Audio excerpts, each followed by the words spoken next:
After 6 million years of boredom, the evolutionary ascent of our species from the last common ancestor with the chimpanzee, something extraordinary happened to us less than 100,000 years ago, which, by the way, is long after we'd become anatomically modern.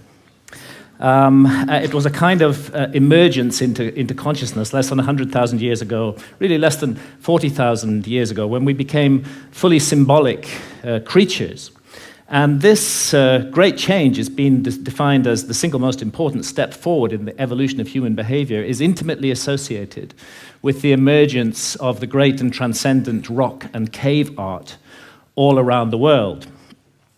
And over the last 30 years, researchers led by Professor David Lewis Williams at the University of Witwatersrand in South Africa and many others have suggested an intriguing and radical possibility, which is that this emergence into consciousness was triggered by our ancestors' encounters with visionary plants and the beginning of shamanism. If you analyze the cave art, there's not time to go into the details here, but there are so many details that make it clear that this was an art of altered states of consciousness, of visions, and that plants like the Amanita muscaria mushroom or psilocybin mushrooms appear to have been directly connected with this sudden and radical change. So to investigate this possibility, when I got interested in this mystery, I went down to the Amazon, where there are still surviving shamanistic cultures today, and where they drink the powerful visionary brew, ayahuasca, of which the active ingredient is dimethyltryptamine, DMT, which is actually closely related at the molecular level to psilocybin. Now, normally, DMT cannot be activated orally. When we encounter it in the West, it's generally smoked. There's an enzyme in our stomachs called monoamine oxidase, which switches off DMT on contact. But in the Amazon, they've got round this problem, and they say it was the spirits that taught them how to do it. The DMT in the ayahuasca brew is contained in these leaves from a plant that they call chacruna in the Amazon. And there they mix it together with this vine. And out of the 150,000 different species of plants and trees in the Amazon, this is the one that contains a monoamine oxidase inhibitor, which switches off that enzyme in our stomachs and allows the DMT in the leaves, when the two are married together and cooked in water, to be absorbed orally and takes us on a 4-hour journey into extraordinary realms. Now, it's no joke to drink ayahuasca. The ayahuasca brew it has a foul taste, really hideous, and a dreadful smell. And after you've drunk your cup, you'll find within 45 minutes or so that you're sweating, that you're feeling nauseous. Pretty soon you may well be vomiting, you may well have diarrhea. So, nobody's doing this for recreation. And I'd like to add that I don't think any of the psychedelics should be used for recreation. They have much more serious and important mission with humanity. So we're not doing this for fun. But what draws people to ayahuasca again and again to brace themselves for this experience, and you do have to brace yourself, is its extraordinary effects at the level of consciousness. And one of those effects has to do with creativity, and we can see the creative cosmogenic impulse of ayahuasca in the paintings of ayahuasca shamans from Peru, like the paintings of Pablo Amaringo here, those richly saturated colors, the amazing visions that they reproduce. And this creative impulse has also spread to Western artists. Many Western artists now have been deeply influenced by ayahuasca and are also painting their visions. And as these paintings show, another universal experience of ayahuasca is the encounter with seemingly intelligent entities which communicate with us telepathically. Now, I'm making no claim one way or another as to the reality status of these entities we encounter, simply that phenomenologically, in the ayahuasca experience, they are encountered by people all over the world. And most frequently of all, the spirit of ayahuasca herself, Mother Ayahuasca, who is a healer.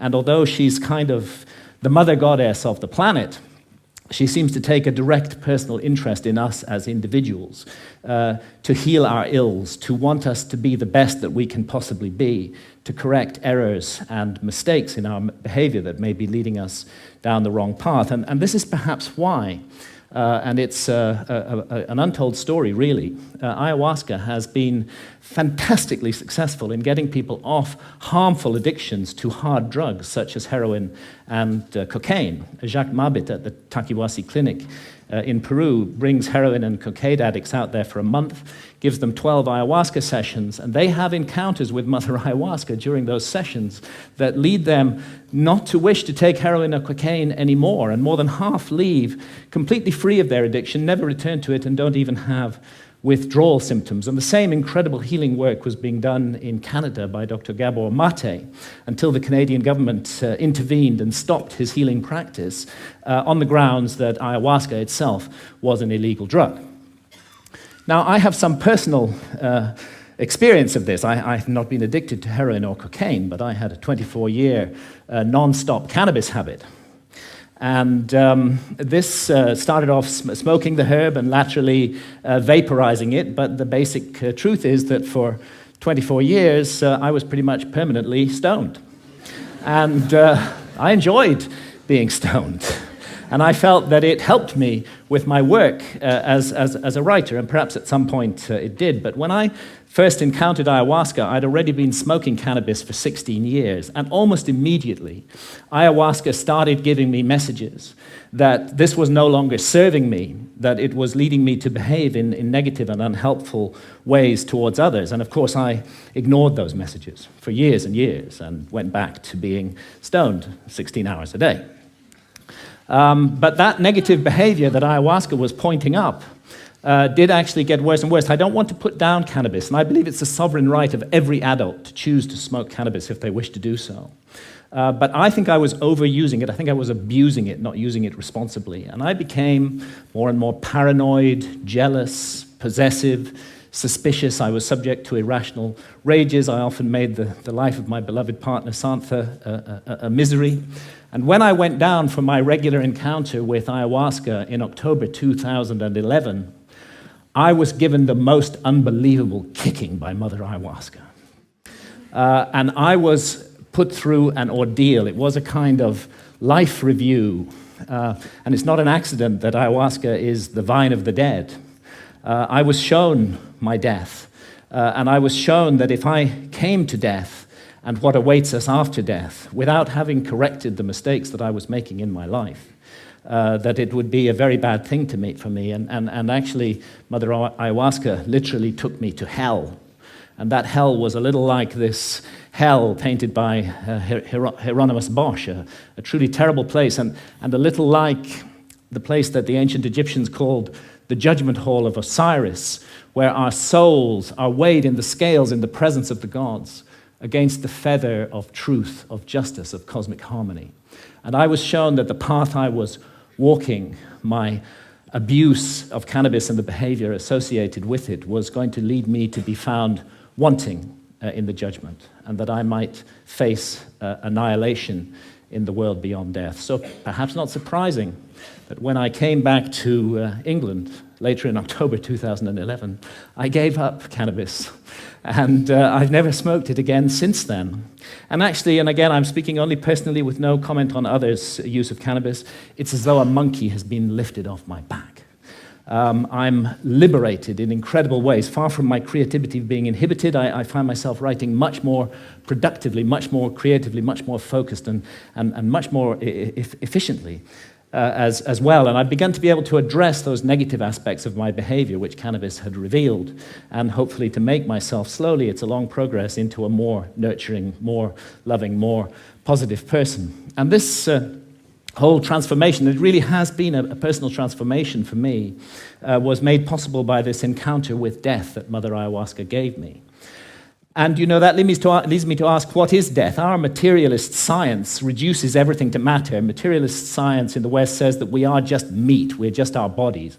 So when the brain is dead, that's the end of consciousness. There is no life after death. There is no soul. We just rot and are gone. But actually, many honest scientists should admit that consciousness is the greatest mystery of science, and that we don't know exactly how it works. The brain's involved in it in some way, but we're not sure how. Could be that the brain generates consciousness the way a generator makes electricity. If you hold to that paradigm, then of course you can't believe in life after death. When the generator's broken, consciousness is gone. But it's equally possible that the relationship, and nothing in neuroscience rules it out, that the relationship is more like the relationship of the TV signal to the TV set. And in that case, when the TV set is broken, of course, the TV signal continues. And this is the paradigm of all spiritual traditions, that we are immortal souls, temporarily incarnated in these physical forms to learn and to grow and to develop. And really, if we want to know about this mystery, the last people we should ask are materialist reductionist scientists. They have nothing to say on the matter at all. Let's go rather to the ancient Egyptians, who put their best minds to work for 3,000 years on the problem of death, and on the problem of how we should live our lives to prepare for what we will confront after death. And the ancient Egyptians expressed their ideas in transcendent art, which still touches us emotionally today, and they came to certain very specific conclusions that the soul does survive death, and that we will be held accountable for every thought, every action, every deed that we have lived through in our lives. So we better take this precious opportunity to be born in a human body seriously and make the most of it. And in these inquiries into the mystery of death, the ancient Egyptians weren't just exercising their imaginations. They highly valued dream states, and it's now known that they used visionary plants like the hallucinogenic blue water lily. And it's interesting that the ancient Egyptian tree of life has recently been identified as the Acacia nilotica, which contains high quantities of DMT, dimethyltryptamine, the same active ingredient that we find in ayahuasca. Now, it's difficult to imagine a society more different from the society of ancient Egypt than our society today. We hate visionary states in this society. In our society, if we want to insult somebody, we call them a dreamer. In ancient societies, that was praise.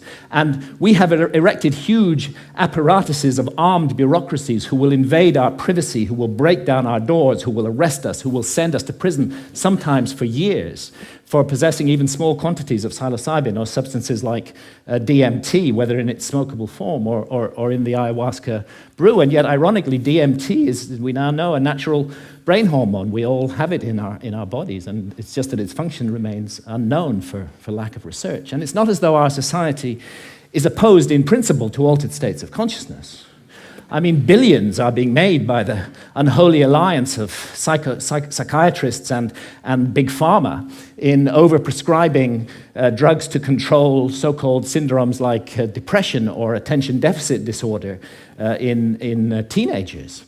And we have a love affair in our society with alcohol. We glorify this most boring of drugs, despite the terrible consequences that it often has.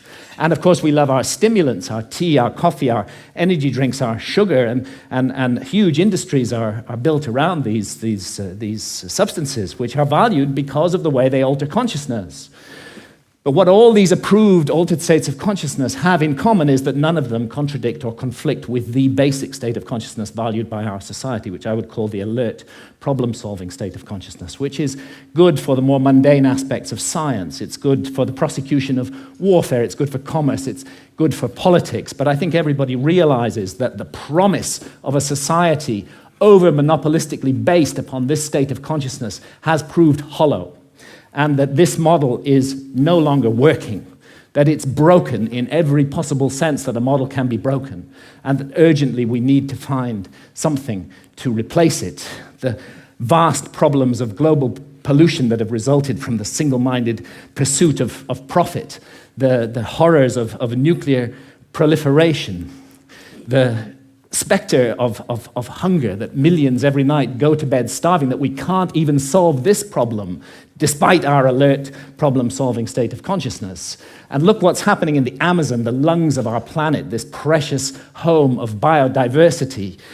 The old-growth rainforest being cut down and replaced with soybean farms so we can feed cattle, so that we can all eat hamburgers. Only a truly insane global state of consciousness could allow such an abomination to occur. And I did a back-of-an-envelope calculation during the Iraq War. It seems to me that 6 months' expenditure on the Iraq war would have solved the problem of the Amazon forever, would be sufficient to compensate the peoples of the Amazon so that no single tree ever needed to be cut down again to garden and look after that amazing resource. But we can't make that decision as a global community. We can spend countless billions on warfare, on hatred, on fear, on suspicion, on division, but we can't get together the collective effort to save the lungs of our planet. And this is perhaps why shamans from the Amazon are now mounting a kind of reverse missionary activity. When I've asked shamans about the sickness of the West, they say it's quite simple. You guys have severed your connection with spirit. Unless you reconnect with spirit and do so soon, you're going to bring the whole house of cards down around your heads and ours. And rightly or wrongly, they believe that ayahuasca is the remedy for that sickness. And many now are being called to the Amazon to drink ayahuasca, and ayahuasca shamans are traveling throughout the West, offering the brew, often under the radar, often at personal risk, to bring about consciousness change. And it's true that the message of ayahuasca, the universal message, is about the sacred, magical, enchanted, infinitely precious nature of life on Earth and the interdependence of material and spiritual realms. And it's impossible to work with ayahuasca for long without being deeply and profoundly affected by this message. And let's not forget that ayahuasca is not alone, that it's part of an ancient worldwide system of the targeted, careful, responsible alteration of consciousness. It's recently been shown by scholars that the kykeon used in the Eleusinian mysteries in ancient Greece was almost certainly a psychedelic brew, that the soma of the Vedas may well have been a brew based upon the Amanita muscaria mushroom. We have the DMT in the ancient Egyptian tree of life. We have the whole global cultures of surviving shamanism, and what it's all about is a state of consciousness that's designed to help us find balance, harmony. The ancient Egyptians would have called it Ma'at, with the universe, and to remain mindful that what we're here to undertake on Earth while immersed in matter is fundamentally a spiritual journey aimed at the growth and perfection of the soul, a journey that may go back to the very origins of what made us human in the first place. And I stand here invoking the hard-won right of freedom of speech to call for and demand another right to be recognized, and that is the right of adult sovereignty over consciousness. There's a war on consciousness in our society, and if we as adults are not allowed to make sovereign decisions about what to experience with our own consciousness while doing no harm to others, including the decision to use responsibly ancient and sacred visionary plants, then we cannot claim to be free in any way. And it's useless for our society to go around the world imposing our form of democracy on others while we nourish this rot at the heart of society and we do not allow individual freedom over consciousness. It may even be that we're denying ourselves the next vital step in our own evolution by allowing this state of affairs to continue, and who knows, perhaps our immortal destiny as well. Thank you, ladies and gentlemen.